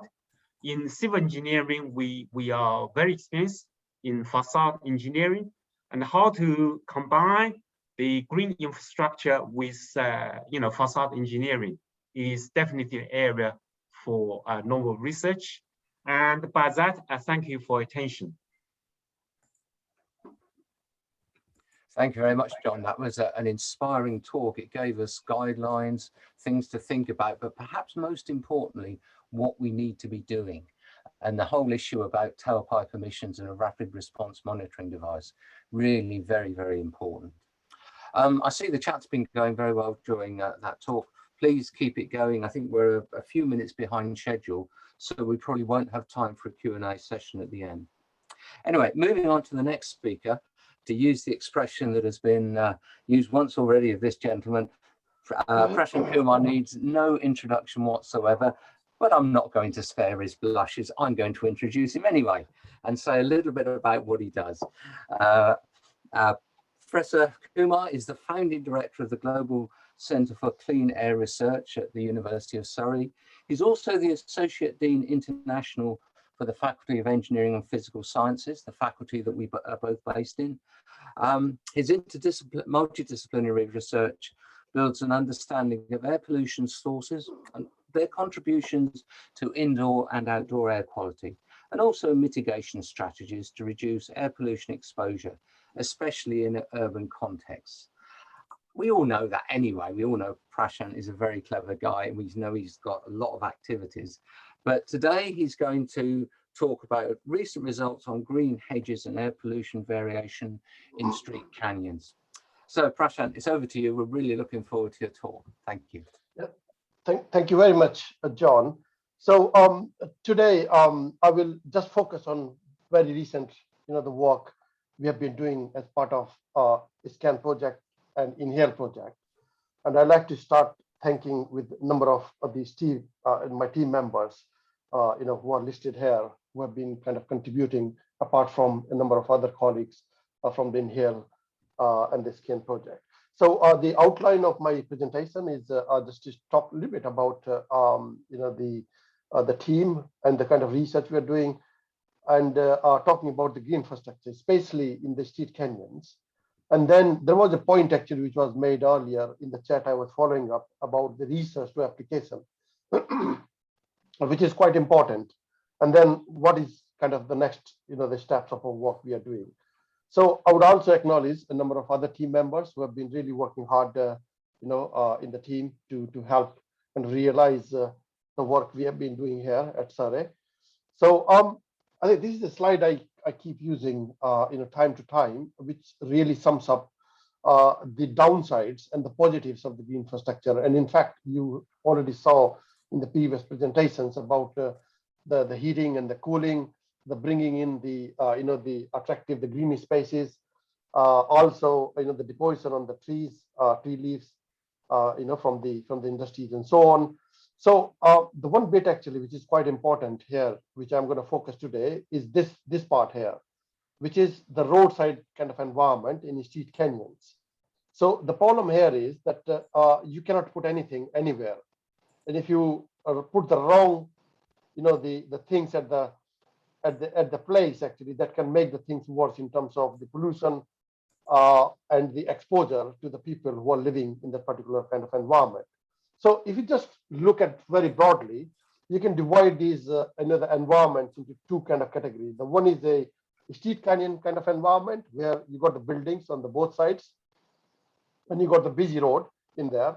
And the problem with this kind of configuration is that when the air goes, the fresh air on the top, so some of the air comes in and it kind of circulate inside to move the pollution from one side to another. And it also acts as a kind of a cleaning mechanism for the street canyon. So if you're putting actually the big trees in there, the problem with that configuration is that you trap actually most of these pollutants inside. So the idea there could be that you can have the greening in terms of the smaller things, or in terms of these, the green walls, so that you can get the best of the both worlds in terms of the greening as well as the pollution reduction. And then comes the open road kind of configuration, so which is a no-brainer in a way, that if you got a emissions and you've got the people around them, if you put something in between, that is going to kind of bring the effect in there. And what we did was then we had quite a lot of research over the past 10 years around the hedges, around the greening in the cities and so on, and we tried to kind of condense it into this guidance document, which has been quite being used actually by the councils and the other places there. And what we come up with this was that you got like you can divide this into 3 categories based on the height to width ratio. So if your height to width ratio is greater than 2, you can call them as a kind of a deep steep canyon. And if you're putting the trees in there, I think it's going to be a very problematic in terms of capturing the pollution at this level. So so if you have the very low wide steep canyons, in that case, then you have an opportunity actually to do a little more than what you could do in a very deep steep canyon. So one of the questions here is that depending on the configurations, you have to think about what kind of greening you wanted to put it in, because one thing will not fit actually in all these scenarios. So what we did in this work was we zoomed into this this part of the work, which is a wide steep canyon, and we tried to understand then what happens within the steep canyons if you got the these hedges inside it, what kind of reduction they bring and so on. So the idea here was to test actually this hypothesis, but also, as John said earlier, there is a very little evidence in terms of what's available and what the experimental data is really needed. So what we did is we tried to kind of tag it with the large activity which we have been doing as part of Inhale project, where we have been doing these measurements from the last 2 years in different microenvironments, which includes the indoors, traffic intersections, park, underground, and the green infrastructure. So we try to kind of use that kind of the bit more extensively, try to instrument the hedge, and this could possibly be the first time when we kind of heavily instrumented the hedge so much that we can understand the different behaviors of it. So this is the site was in the Duquesne Road, which is in London. So this is part of the kind of Inhale project site, and this is a hedge here, as you can see on the side. This is like 74-meter length, 2.6 meter high, 1.5 meter in width, and the leaf area density is something around 5.29 meters square per meter square. So it means it's quite a dense hedge. It's a evergreen kind of hedge, so you can see that the thing all the time in there. So as I said, what we did, we instrumented this whole hedge to understand the vertical variation. So you can see these the yellow kind of points. So these are showing the monitors there, and then you have the horizontal points in the cross, which is going across the width. And as you can see here, there are buildings on the both sides, and there is a busy road here. So it provided a quite interesting kind of the configuration to understand what's happening vertically, what's happening horizontally, and what is the kind of the impact actually these hedges are bringing to protect actually the people on the other side of this hedge. So this is just a snapshot in terms of you can see how much the instrumentation gone into collecting all this data, and we were considering multiple pollutants, including the ultrafine particles, very high resolution size distribution done by the LP Plus, starting from 5 nanometers going up to 32 micron, with the using the black carbon, the atherometers, the P-track to understand the particle numbers, the GRIM to do the PM10, 2.5, PM1, and the mini volume samplers. So they are basically collecting the mass of these particles on the filters, which is going for the physiochemical characterization as well as the toxicity analysis in the Inhale project. So, so this basically provides us a kind of opportunity to understand it. So I divide that into 3 categories. The one is to just understand actually what's happening before and after the hedge. So as you can expect, actually, if you got a the road and you got the the emissions from it under the prevailing wind conditions, you will expect the reduction, and which we found actually this reduction could vary for different pollutants, going up to almost the 83%. So what happens is the smaller the particles you have, the more kind of the deposition or the particles you can see on the surfaces. So the nucleation or the ultrafine particle range, which is, by the way, are more important, but not part of the current regulatory limits. They saw quite a good the kind of reductions. This was like one sort of thing which was kind of obvious in a way when we think that kind of the environment. The only point was whether there will be a build-up having the buildings on the both sides, because if the wind is blowing, then it will not be really taking everything away, because it will be kind of trapping inside this zone and could create actually those issues. So then to look into this, we look into the horizontal variations, and this horizontal variation shows two things in here. So there is quite a lot of text in there, but what you see is this hedge here with the green, and these numbers are kind of presenting what's going on in terms of the the concentration reduction. So one thing was very sure, that as you move away from the source, so because of the dilution and the other situations, you will expect the reductions in the concentrations with respect to what you're seeing on the roadside. The other thing was that you also got a reduction on the head side, which we saw earlier as well. But the very important thing, which possibly have not been seen earlier by the experimental studies, in the middle, the buildup of these concentrations.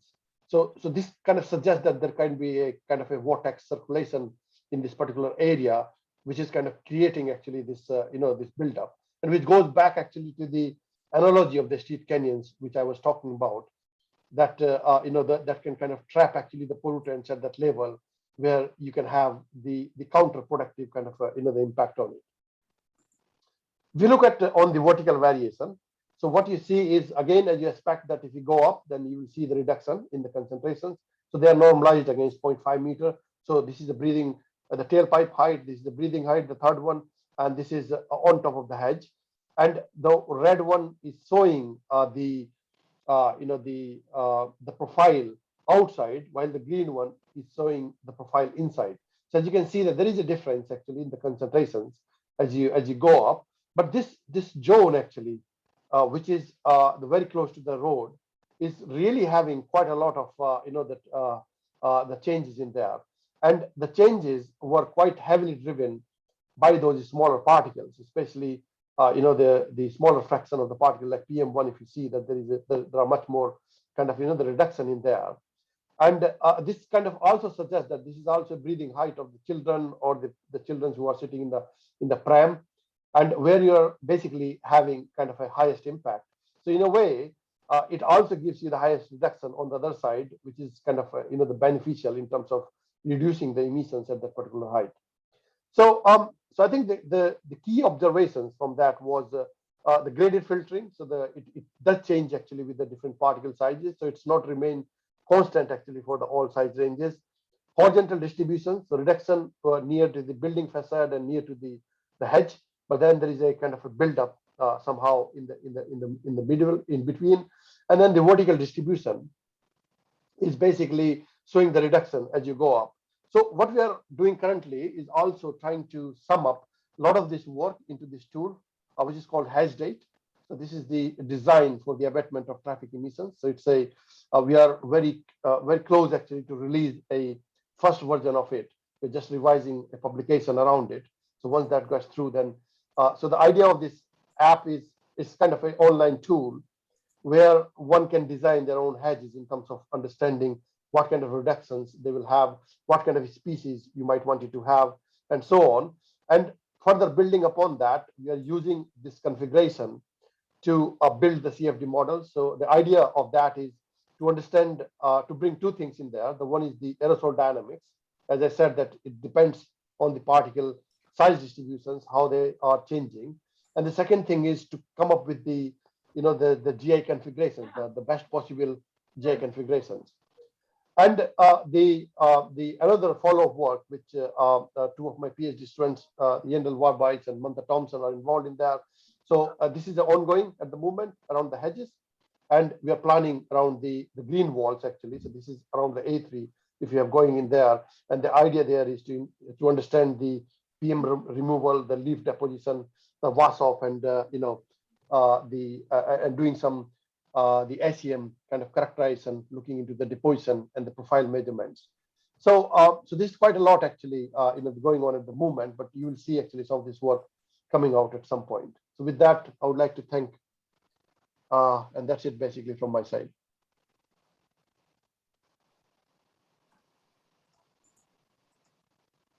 Thanks very much, Prashant. That was an excellent talk. Of course, as we all expected, it's great to see leaves, and that actually fills in a lot of the stuff that I've personally been involved with, so I understand things a whole lot better. Thank you very much indeed. Okay, moving on. The next speaker is Professor Claire Murphy, who's Director of the Centre for Atmospheric Chemistry at the University of Wollongong. Claire's research is focused on understanding the changing composition and chemistry of the atmosphere, with special interest in fire emissions, air quality, remote sensing of the atmosphere. She currently serves as co-chair of the International Global Atmospheric Chemistry Project and as a member of the International Commission on Atmospheric Chemistry and Global Pollution. And I must take a moment to introduce you to my office friend, my home study friend, who is really looking forward to the next talk. And I concur with the comments made by Paul Smith about COALA has to be the best acronym of the morning. So Claire's going to talk about the COALA campaign, and COALA being characterizing organics and aerosol loading in Australia. Claire, sounds like an excellent talk and an absolutely superb acronym. Welcome to the webinar. Thank you, John. I'm glad you enjoyed the acronym. I hope you can see my screen well. I realise I've got about half the time that I was originally scheduled for, so I'm going to try and get through this really quickly. But COALA stands for Characterising Organics and Aerosol Loading in Australia. You might wonder, some of you, what that's got to do with SCAN. But really, so I'll start off with why we care about these organic compounds. So a lot of trees, we talked earlier on about how everything seems to have a plus side and a minus side. Trees also emit a lot of organic chemicals into the atmosphere. We call them volatile organic chemicals. Sometimes we call them biogenic volatile organic compounds, and they can increase ozone. So basically by two mechanisms, I haven't got time to go into it in much, but they can contribute to the formation of NO2, and that increases the production of ozone, but they can also interrupt the natural ozone cycle and reduce the amount of ozone depletion. So they increase the amount that's made and they reduce the amount that's taken out of the atmosphere. But it's complicated with VOCs and ozone. Basically, some of the time you can be in a NOx limited environment, and that means that if you reduce the hydrocarbons in the VOCs in the atmosphere, you don't change the amount of ozone, or you can be in a VOC or hydrocarbon limited when actually decreasing the VOCs will definitely decrease the ozone in the atmosphere. So it kind of depends where you are. So another reason we care about volatile organic compounds is they can increase the particulate matter, PM 2.5, we're talking about the number of aerosols through basically condensing or photooxidation, so that the secondary organic aerosol gets produced by these compounds. And about 90% of the atmospheric VOCs that are emitted globally come from vegetation, they come from trees. So although there's a lot of them in urban pollution, globally in the atmosphere, trees and vegetation are the largest source of these. And our understanding of the chemicals that are emitted are really poor because we haven't got that many measurements. And a lot of the measurements are made by kind of small trees in greenhouses. And so actually measurements actually made of real trees out in the environment are few and far between, especially in Australia. And that's what this campaign is all about. So COALA 2020 was the kind of major campaign that we ran just before we all got locked in our houses for a while. It's basically, here's Wollongong and here's Sydney. And we were measuring in this scout camp out in Cataract, which was basically, we wanted a place that had lots of trees and lots of power and not a lot else. And a scout camp turns out to be the perfect place to do that.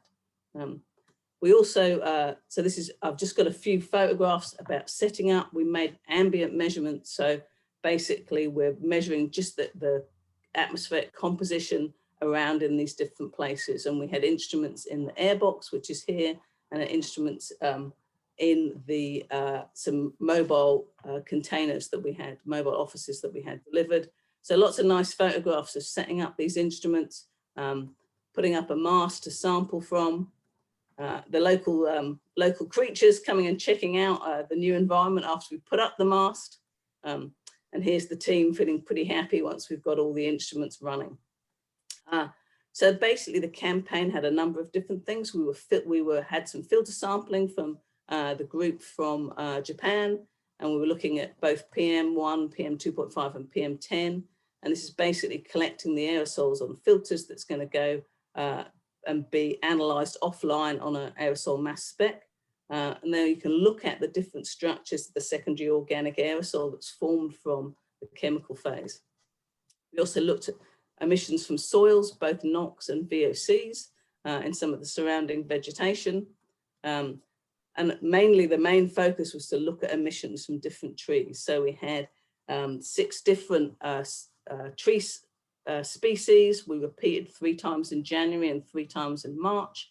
And what we've got is this kind of enclosure you can see here. We're pumping air through to make like a kind of windy conditions. And then we're sampling a subset of that onto a tube that then gets measured on a mass spec, basically. So that gives us an actual emission rate. And we're looking also at the light that's falling on that and the temperature at the time. And finally, like a really intense experiment on one particular type of species called a scribbly gum. And we looked basically, rather than taking VOC measurements into tubes, we put it directly into this very expensive instrument that we were loaned from Georgia Tech, which is a PTRMS TOF, and it can make a measurement of every minute. And so we were sampling through this enclosure, and we used basically 3 different branches on this one tree, 24-hour sampling every minute on each of these branches. So we can see the changing emissions. We can measure through the night how it emits, and we can measure through the day under all the different light and heat conditions that we had during those different days. And it's probably the most intense experiment done of the emissions from a mature tree anywhere in the world. So the findings so far, you love the acronyms, John, so I hope you'll like Koala Joeys. So as a run up to this, we had the joint organic emissions year-round study. We measured from ANSTO. We're measuring continuously ambient measurements into a GCMS. And what we found that compared to the kind of global models, the dominant monoterpenes that we were measuring in the environment near Sydney were much longer lived. So this means that the concentrations are higher in the models, which we'd seen in some of the earlier campaigns, because these chemicals are living in the atmosphere for longer, but they're probably contributing less to secondary organic aerosol because they're condensing out of the atmosphere and reacting more slowly. We had a lot of smoke. COVID has left this out of a lot of people's mind, but you might remember the big bushfire crisis that we had in 2019-2020 bushfire season. And what you can see here is carbon monoxide, and these red events are all the big bushfire events that came over. And below you can see the CN3, so this is particle number counts, and you can see that we're not seeing many big events during the smoky period. And what we think is happening is the biogenic chemicals are being emitted by the trees, but they're condensing on existing particles in the atmosphere because it's so smoky. And then we had less heard of probably in London, but we had a massive rain event, probably once in a decade or once in 2-decade record event that put out all the fires in February. You can see a little gap in the data. That's because we had enough of a rain event to actually flood the airbox roof. We had leakage through some of the sample systems. All the instruments had to go off. We started measuring again, I think on the 7th of February. And you can see that we've got much less kind of carbon monoxide around as the smoke has cleared. We're starting to get these big events of new particle formation. And here's an example of one of those events. You can see, I don't know if people are used to seeing particle formation events, but what we're seeing here is a growth both in the number of particles, and then they get, this is the size distribution. So after the size particles then grow as the condensation happens. So this is basically how these compounds are creating new particles in the atmosphere. So I pulled out some discussion points that I thought would be particularly interesting for SCAN. Obviously, trees have many positive attributes for cities, and we want more of them. They certainly can improve air quality, but they do emit these biogenic VOCs, and we really need to understand the chemistry of those. So we want to see how these emissions, how they impact the chemistry, and particularly how they affect the levels of ozone aerosols in the atmosphere. Different species of trees emit very different chemicals, and so the choice of species that we plant might be important. But one of the things we really lack, certainly we're thinking about cities like Australian cities like Sydney, is whether the scale of the importance of the city planted trees, does it make any difference in a place like Sydney that's surrounded by dense forests? And I really think we need a modeling study for this, because really, you know, the air mass is impacted by these dense surrounding forests, and it might not matter really what we choose for planting in the city compared to when you've got this natural bush. Obviously in London, we've cut down all the natural bush many centuries ago, and most of the trees therefore are planted, and it makes a difference, but that's not where we are in Australia. So I think I've done well in condensing and talking fast, but if anyone has any questions, I'll be happy to answer them. Thanks very much, Claire. That was great. Just to pick up on one technique you use, the instrument in my background is a TOF mass spectrometer as well. So I really identified with that. I've looked around my study for a Joey, can't find a Joey, I'm terribly sorry. If we have any questions for Claire, could we do them through the chat in the normal way?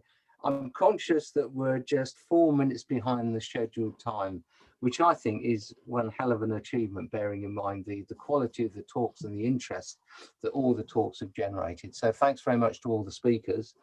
I guess I should now pass back to Prashant and Pascal for some concluding remarks or some final thoughts. Is that okay, Prashant? Yeah, that's perfectly fine. Thank you very much. I think I was very quick as well, just making sure that I don't take too much of time. But I think I would like to thank all the speakers. They have done a fantastic job, and thank you very much for accepting to be part of this, this event. I could see that there are a number of, the common kind of themes emerging. So one of the bits related to the secondary formation of, the ozone, which is quite important. For example, this BVOC emissions, which Claire was, showing, and if you got the NOx coming from the vehicles, and in the presence of sunlight, it's a kind of a perfect recipe for producing another, the pollutant, which is ozone, which is not really good for that. And I think I could also see actually from number of, the chat comments that there is definitely a need actually for the urban planners for having more clarity. So one of the issues we usually have is that we work in silos. So, but this is not a kind of a intentional, it's also that this is the way we work. So for example, being an engineer, I can I cannot think actually beyond where a person who is having a proper kind of background in the, let's say in the plant science or in the chemistry. So I guess there is a need actually of bringing this holisticness in a way when the solutions basically to be, to be presented to the people. Because in some cases, putting something can help the air quality, but not really can help, the other traits like the secondary formation of the particles or the heating or the cooling. So I guess there are these things which were quite clear actually from the presentation. We will make actually these, recording available. So there is already an event page which was shared with you, but I can make sure that it's there and possibly try to link actually this, this recording there if the size is manageable. Of course, that's been an issue in the last instance. Apart from that, I think you will see actually more of it coming. So please feel free to put in touch yourself with the other groups, whoever you see the work where, you see interesting. and keep this collaboration and the conversations going on. So I would like to pass on to my colleague, Professor Pascal Perez, for the last words. I'll be very brief. I'd like to thank again UGPN for the support and thank personally Prashant. It's such a joy to work with a force like him. It's just everything seems to be very natural and very easy. And I see some people smiling, so they know what I'm talking about. This is a project that hasn't received much funding, honestly.